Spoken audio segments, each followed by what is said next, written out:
Can India become Asia's next semiconductor hub? Armed with a $20 billion budget, the world's most populous nation wants to build a homegrown semiconductor ecosystem, from design to fabrication, testing, and packaging. And on Connected on Taiwan Plus, we ask, how realistic are India's chip ambitions?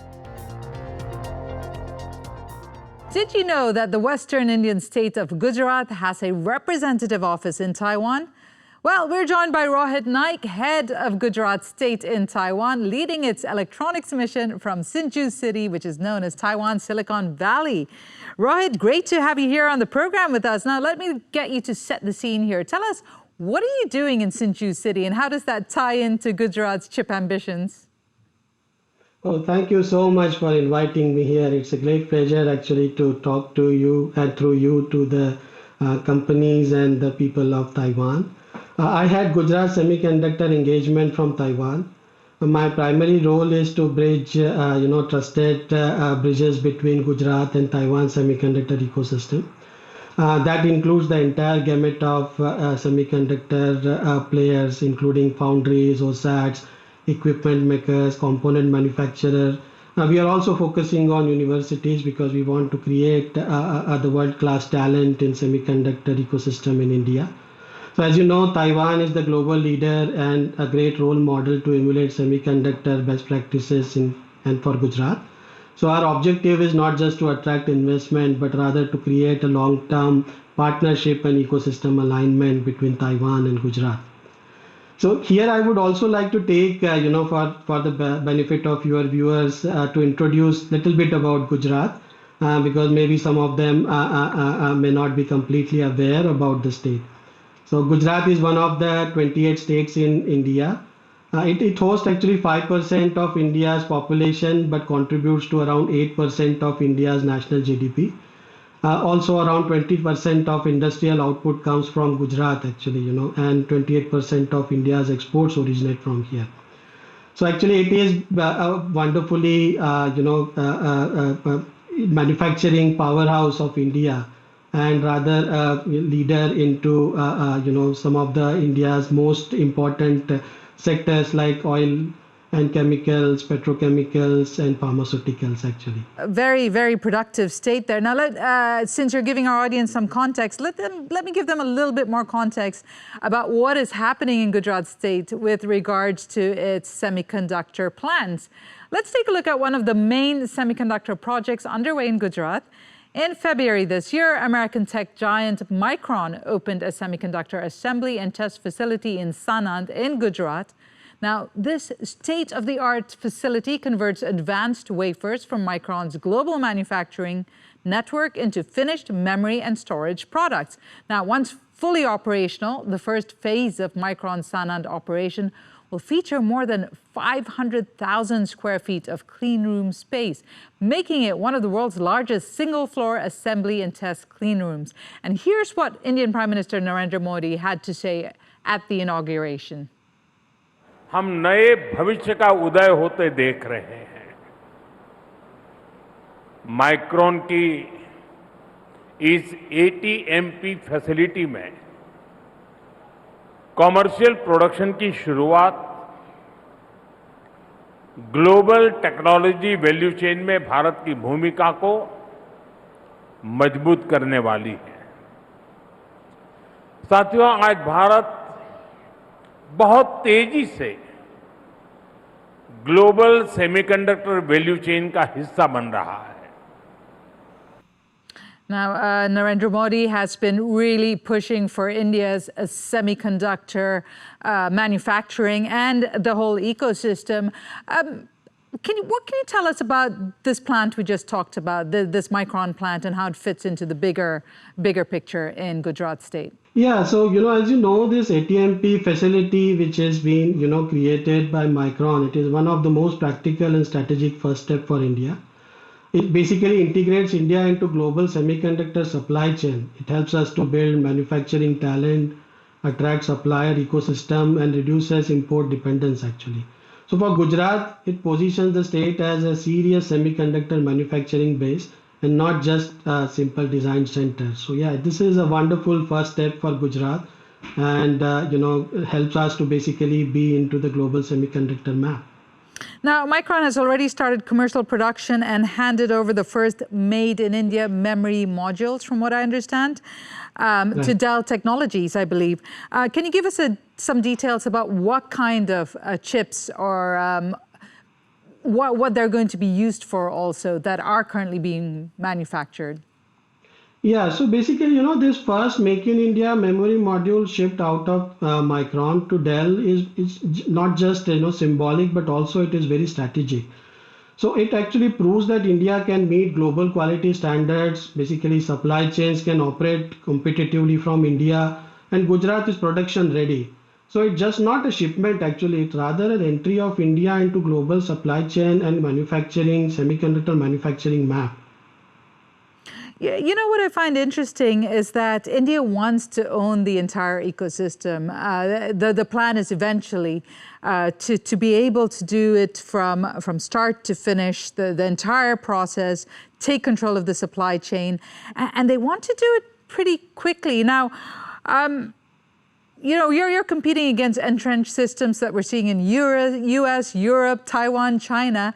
What makes you think that you can hit the timeline? And tell us a little bit more about that timeline. And what is the backup if it can't reach that timeline? As it's very ambitious. That's right. So first, let me actually, address why Gujarat is one of the most promising and attractive destination for semiconductor industry in India. So in my view, there are three critical reasons. So first one is we have very transparent and clear semiconductor policy. We have an excellent center state alignment under India Semiconductor Mission. And third, and most important in my view, is basically Gujarat focuses on execution readiness. So for example, power, water, land and utilities would be the one which any semiconductor industry trying to create a facility in Gujarat would need in. And all these areas were prepared well in advance. In fact, everything what the industry might need is already present in Gujarat and working at its full efficiency. And we are working on now creating basically, for the future needs. It's more like an expansion what we are planning at this stage. So all the things necessary are already in place actually, and that creates a very, very investor friendly and dependable environment for any Taiwan company or any global company for that matter to invest in Gujarat. So yeah, I mean that gives us the strategic advantage where the government works in the mission mode and ensures that everything runs on time and tracked on time. So yeah, I mean that is one positive which I can see which Gujarat offers to everybody in around the world. And not to cast doubt on that timeline there have been reports of delays in surrounding infrastructure, particularly in the Dolera Airport cargo terminal. How is the government ensuring that the civic infrastructure that's going to support the semiconductor plants and manufacturing ecosystems will be able to keep up? Right. Generally, such cynicism or rather doubt generally comes out of lack of information. And this is a wonderful opportunity for me basically to share the exact status and give the viewers and the companies in Taiwan the exact situation about the infrastructure readiness and some of the facilities and the progress they are making. So currently we have Tata project, which is the largest project for Gujarat, going exactly as per schedule. In fact, the state leadership have already made everything required for this project 3 months in advance. So basically, our target is any infrastructure need, any approvals which the project may need, we target 3 months ahead of when it is needed. Also, we have a very robust tracking mechanism at the state level. So just to give you an example, this project is being tracked at the weekly basis at the state level, and the entire government approach is being taken. So for instance, all the department of the government, the decision makers and the executors are at one place reviewing each and every step of the project actually, and anything which is bottleneck or which is being seen as a potential hindrance are being addressed at the real time basis. So this project getting delayed is out of question actually, because this is really something which Gujarat pride itself in ensuring timely delivery of the things. As far as the infrastructure is concerned, because between Ahmedabad and Dholera, the expressway is already functional and running as of now. The cargo terminal at Dholera is functional from December itself, actually. So the cargo flights are already operational and running well. The domestic and the passenger terminal would be operational by June. So another 3 months down the line, you would be able to fly directly to Dholera and would be able to start seeing the infrastructure there in person. So all the infrastructure which is required is really in place, and any apprehension about potential delay, I think would be probably misplaced at this stage. Yeah, my question would be, when will we be able to fly from Taiwan directly to Dholera? But I guess that's a conversation for another day. So let's go back to the project at hand that is already pretty much up and running. By the end of this year, Micron expects to assemble and test tens of millions of chips in Sanand, scaling to hundreds of millions by 2027, from what I believe. Can you tell us what kind of chips, perhaps the size, or give us some details on the chips that they're hoping to produce and put out there, and who would be the target market? This Micron facility would start to create the memory modules not just for India but for the entire world market, and would basically firmly establish India into the world market semiconductor map. So definitely exciting plans. But before we look into, go back to what is happening on the ground there, let's take a look at the current size of the Indian semiconductor market as per India's Ministry of Electronics and Information Technology. Now, the chip market grew from about $38 billion in 2023 to around 45 to $50 billion in 2024 to 2025. It is projected to reach approximately 100 to 110 billion US dollars by 2030. Interesting numbers there. Can you shed some light on that? What is the biggest consumer of the chips that are being produced or being consumed at the moment? Right. So basically, this ambition for India to go, to $110 billion by 2030, Gujarat would have a very significant role to play in achieving this ambitious target. As you know, Gujarat is manufacturing powerhouse of India, and it is very natural for Gujarat actually to play a very significant role in this national ambition. So for your reference, actually, out of 10 semiconductor projects approved under Semiconductor Mission, 4 of them are located in Gujarat. So which already makes the state one of the key manufacturing hub and emerging semiconductor powerhouse in India. Micron facility is already operational in Sanand, and several other companies and semiconductor electronic segments are looking at setting up their advanced manufacturing facility in state. What we are seeing is growing interest from global companies that value Gujarat's unmatched administrative execution and efficiency, infrastructure readiness, political and policy stability, together with large pool of professional and skilled labor, are basically, testament to basically expanding this growth story. And very composite culture in the state with, world-class semiconductor trained people would naturally drive this growth story of India to achieve this ambitious target of 110 billion. So all these semiconductor ecosystem which we are building, we would see that they would start to create a broader supply chain for semiconductor, for not just the components, the PCBs, the lead frames, the fabrication, and basically start to drive this entire ecosystem in Gujarat to achieve this USD $110 billion target actually by 2030. So we see Gujarat playing a very significant role in this target. And Taiwan seems to have a role in that target too. Officials say nearly 45% of civil construction is already complete for the Tata-TSMC, which is Taiwan's wafer fab in Dholera in Gujarat. They also say the project is on fast track. So firstly, I'd want to ask you what that means. But also, can you confirm news reports from Taiwan that says that it is behind schedule and possibly facing issues? Oh, so basically, I do hear this misinformation rather about the project. So let me give you a little idea about where the project stands. So this project is currently completely on track and targeted to get completed as per its schedule. Also, basically, this project is one of the strategic importance for Gujarat and gives us an opportunity to demonstrate our execution efficiency to the world. Just to give you an idea, this project gets tracked actually at the weekly basis by the government, and we take whole of the government approach.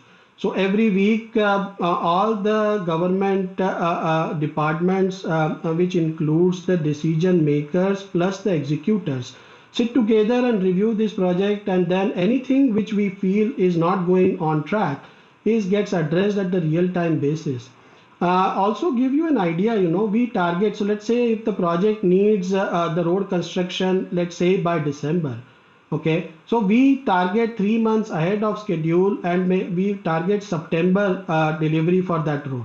So we have a buffer time for 3 months actually, and by this weekly tracking, we ensure that what we deliver is always ahead of when it is needed. So you can see from this very proactive approach from the state government as well as from the company. Project getting delayed actually is out of question, and any remote thought about delay in this project, I think would be not aligned. And I can reassure you through this program that the project is completely on track and probably would finish in the record time. Now, another question arising is that in a recent development, Micron's acquiring TSMC's P5 fabrication site in Tunglo in Taiwan. Now, are there concerns that this will in any way hamper the progress of the Dalera fab, particularly when it comes to the labor, given that a lot of the Indian engineers are being trained at TSMC? Right, we don't think so. Basically, the training ecosystem are diversified across multiple sites, as we know. Knowledge transfer is institutional, not dependent on one facility. So, personally speaking, stronger Micron-TSMC collaboration globally shall rather enhance technology flow and operational expertise. So, we don't see any concern because of this development. Now, speaking of training, one of the main advantages of India is its pool of engineering talent, but many of them are already employed by big global companies overseas. What are the plans to bring them back, and what kind of incentives are there to get them to help with the Gujarat state's ambitions? So, all these world facilities, once starts to get developed, right, it creates, we are starting all of these things from the beginning. And we are creating a world-class infrastructure with world-class facilities basically in the semiconductor ecosystem. So whenever the talent actually follows the opportunity, so our job would be to create opportunities in Gujarat by and creating an environment by which the talent naturally starts to get attracted towards Gujarat. And basically be part of this semiconductor growth and the new chapter in India journey towards it.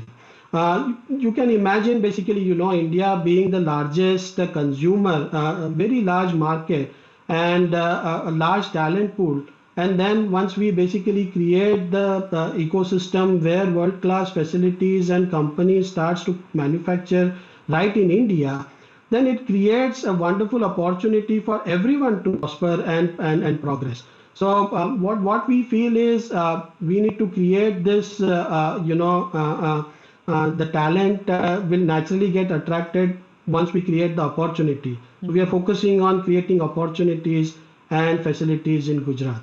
So why does India want to be in control of the entire supply chain, the entire ecosystem, as opposed to just focusing on one part of the semiconductor manufacturing process and just being good at that? So I would rather say we don't want to control, but we want to very organically develop the entire support system related to semiconductor ecosystem in Gujarat and in India. What I mean by that is that we want to create first the self-reliance. Second one is we want to create every facility and the auxiliary units actually to grow. And the third one is we want to create the talent pool required for fulfilling the world's demand for semiconductor. We have already seen during COVID times and geopolitical tensions that the diversification of the supply chain is really critical, and we cannot actually have things coming and a disturbance in the supply chain. So once we create this entire ecosystem in India, we basically have everything what we may need actually, not just for Indian market but also to the world market. So that gives us an advantage both in terms of availability of everything at one place, as well as de-risk the world rather from this supply chain issues or breakage. Right. Pretty much every single semiconductor hub in the world relies on ASML for lithography, which is critical for manufacturing semiconductors. And I understand ASML was in Semicon India 2025 and pledged commitment and support.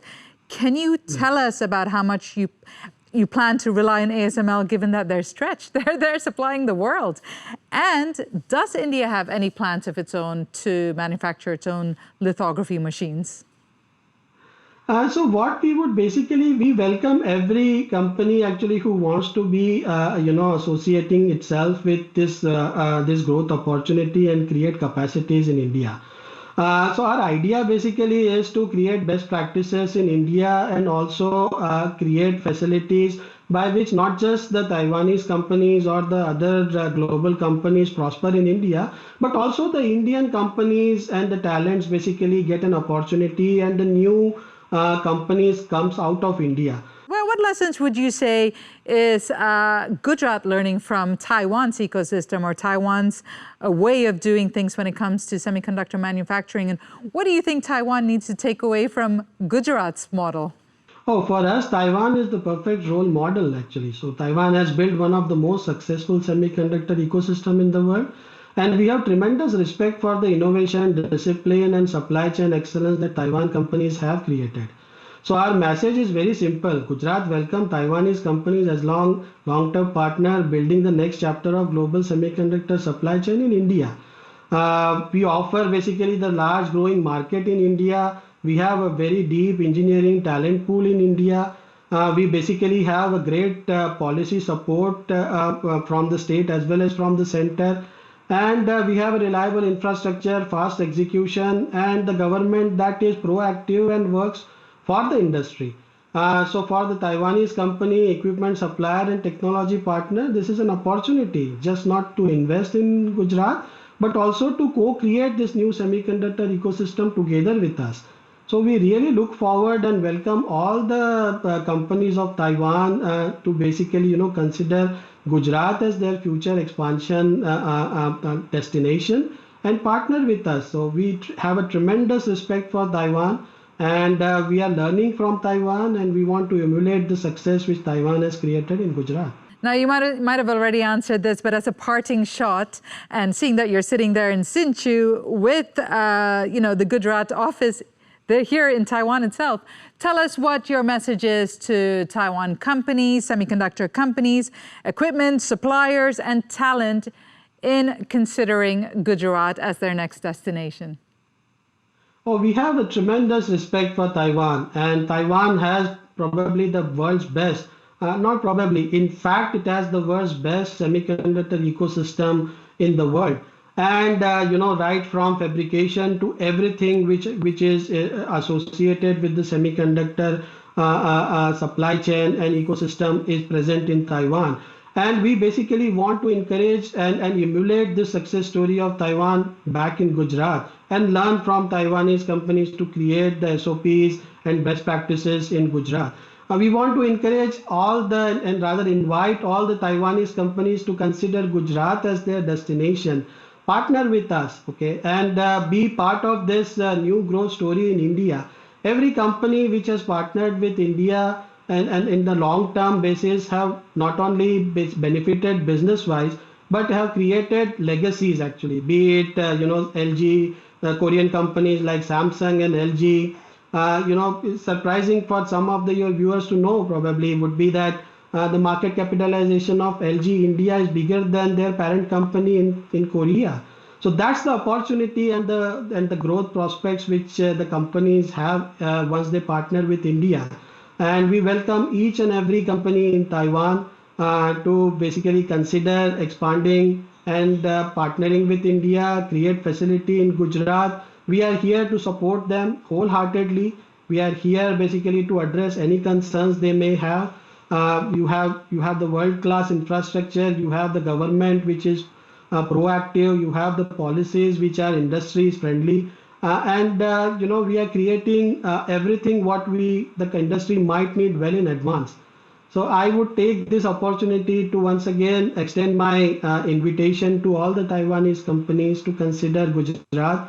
We are here to help. Get in touch with us.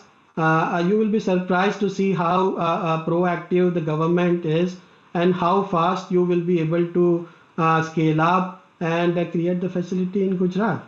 So yeah, welcome everybody actually, and we look forward for seeing many science parks like Sinchu Science Park in Dholera, in Sanand, and other places in Gujarat.